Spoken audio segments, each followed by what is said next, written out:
있었던 것입니다. 여러분, 예수님의 죽음도 마찬가지입니다. 예수님의 죽음도 객관적으로 보면 그것만큼 비참한 죽음이 없습니다. 예수님이 범죄자로 몰려가지고 어머니가 보시는 앞에서 공개 처형을 당했습니다. 강도들 틈에서 33세의 미혼 청년, 가진 것 없는 가난하고 가족 없는 청년이 어머니 보는 앞에서 공개 처형을 당했으니까 객관적으로 보면 예수님의 죽음처럼 불쌍하고 억울한 것이 없지만, 그러나 그것으로 예수님의 십자가 죽음을 판단할 수 없는 것과 마찬가지입니다. 우리는 당사자가 되어보기 전에는 인생도 섣불리 판단할 수가 없고 죽음도 섣불리 판단할 수 없습니다. 젊어서 죽었다고 불쌍하다고 말할 수도 없고, 또 가난하게 죽었다고 병들어 죽었다고 섣불리 판단할 수 있는 것이 아닙니다. 결국은 이것은 당사자와 하나님 간의 문제입니다. 당사자와 하나님 간의 문제입니다. 스데반과 예수님 간의 문제입니다. 스데반이 이것은 믿음으로 하는 것이고 예수님의 영광을 위한 것이고 하나님의 섭리에 위한 것이고 예수님이 나를 받아주시고 이것이 예수님의 영광을 위한 것이고 이것이 나의 몫이고 이것이 하나님의 은혜 속에서 이루어진다는 것을 알고 감사함으로 세상을 떠날 수 있다면, 누가 섣불리 불쌍하다느니 안 됐다느니 아깝다느니 이렇게 말할 수 있는 것이 아닌 것입니다. 다만 이러한 믿음은 본인이 가져야, 당사자가 가지지 않으면 의미가 별로 없습니다. 당사자가, 세상 떠나는 사람이 그런 믿음을 가져야지, 남이 그것을 요구하는 것은 그것은 힘든 일입니다. 목사가 환자를 병원에 신방해서 섣불리 집사님 돌아가실 준비를 하시죠. 아무래도 하나님이 데려가실 것 같습니다. 그러면 10중 8구 시험에 들 것입니다. 나보고 죽으래. 나는 그러고 싶지 않은데 본인이 준비가 돼야 돼. 본인이 그런 믿음을 가져야 됩니다. 하나님이 나를 부르시는 것 같습니다. 이제 제 시간이 된 것 같습니다. 저는 감사함으로 열린 천국문 들어가겠습니다. 이제 저는 선한 싸움을 싸우고 믿음을 지켰습니다. 하나님이 나에게 면류관을 예비해 주십니다. 본인이 그런 마음을 가져야지요.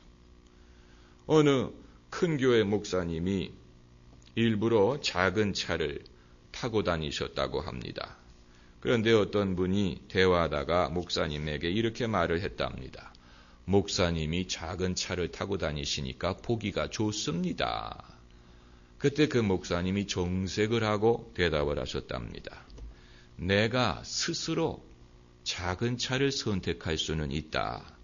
그러나 그걸 요구할 수 있는 권리가 자네에게 있는 것은 아니다.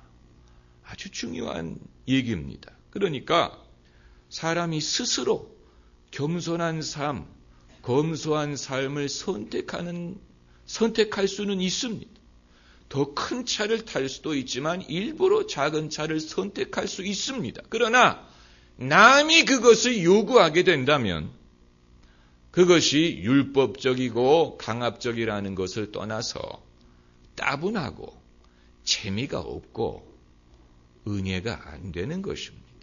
본인이 자기 스스로 겸손이든 온유함이든 검소함을 선택해야 본인이 그게 즐겁고 그것이 은혜가 되는 것이지, 남들이 임의로 그것을 강요한다면 그건 따분한 인생입니다. 다른 것을 말하기 전에 재미없는 인생이 되지 않겠습니까? 우리의 신앙이 그런 면이 있는 것입니다. 그래서 천국에 대한 소망도 본인이 그것을 갖는 것이 중요합니다. 세상 떠나는 사람이 그것을 갖는 것이 중요합니다. 성경을 보면 모세가 세상 떠나기 전에 이스라엘 백성을 축복했고 야곱이 세상 떠나기 전에 자기 12 아들을 축복했지요. 예수님이 십자가 지시기 전에 제자들을 축복하고 위로하셨습니다.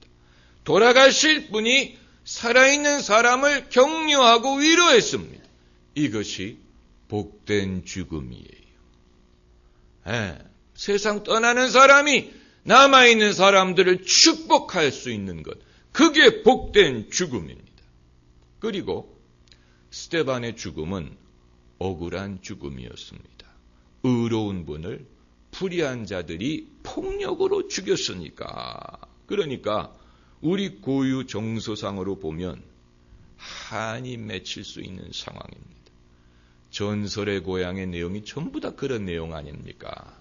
한스럽게 죽었기 때문에 영혼이 저승에 가지 못하고 이승을 맴돌면서 하소연을 하지 않습니까? 영화 사랑과 영혼도 그런 내용입니다. 주인공 남자가 억울하게 죽었기 때문에 영혼이 저승에 가지 못하고 이 세상에 맴돌면서 자기 여자친구에게 자꾸 커뮤니케이션을 하려고 한다. 영화를 안 보셨어요? 서양에서 만든 영화도 그런 내용입니다. 그렇기 때문에 스데반도 한이 많을 수 있는 사람인데, 그런데 스데반은 죽기 전에 한을 풀고 죽었어요. 그래서 오늘 본문을 보면은 60절에 무릎을 꿇고 크게 불러 가로되 주여 이 죄를 저들에게 돌리지 마옵소서 이 말을 하고 자니라. 죽기 전에 용서하고 죽었다는 얘기입니다. 한을 풀어버리고 죽었어요.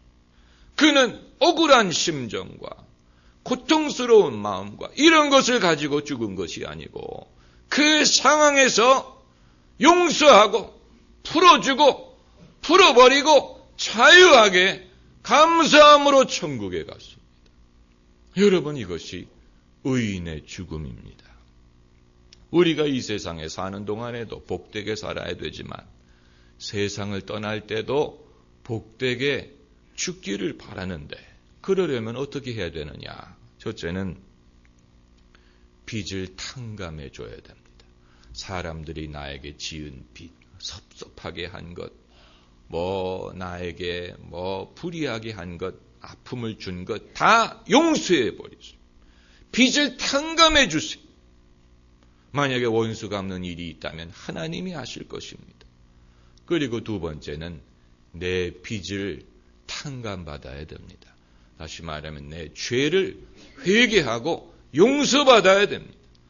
그래서 용서받은 마음, 하나님이 나를 용서하셨다, 구원받았다, 나는 주님 만났다, 이런 확신을 가지고 세상을 떠날 수가 있어야 되고, 그리고 세 번째는 예수님을 바라보고 떠나야 됩니다. 다시 말하면 이 세상 일에 너무 연연하고 미련을 갖고 아까워서 어떡하나 이게 아니고, 그때는 나를 도와줄 수 있는 분은 예수님밖에 없습니다. 할렐루야. 우리의 대제사장은 예수님밖에 없습니다. 우리를 천국으로 인도하시는 분은 예수님밖에 없습니다. 예수님 이후에는 그 순간에 우리를 도와줄 수 있는 분이 없습니다. 그렇기 때문에 스데반도 56절을 보면은 보라 하늘이 열리고 열린 천국문 내가 들어가. 하늘이 열려야지요. 하늘이 열리고 인자가 하나님 우편에 서신 것을 보노라. 평소에는 예수님이 앉아 계시는데 사도신경에 전능하신 하나님 우편에 앉아 계시다가 평소에는 예수님이 앉아 계시는데 순교자가 있을 때는 예수님이 서서 받으신다고 합니다.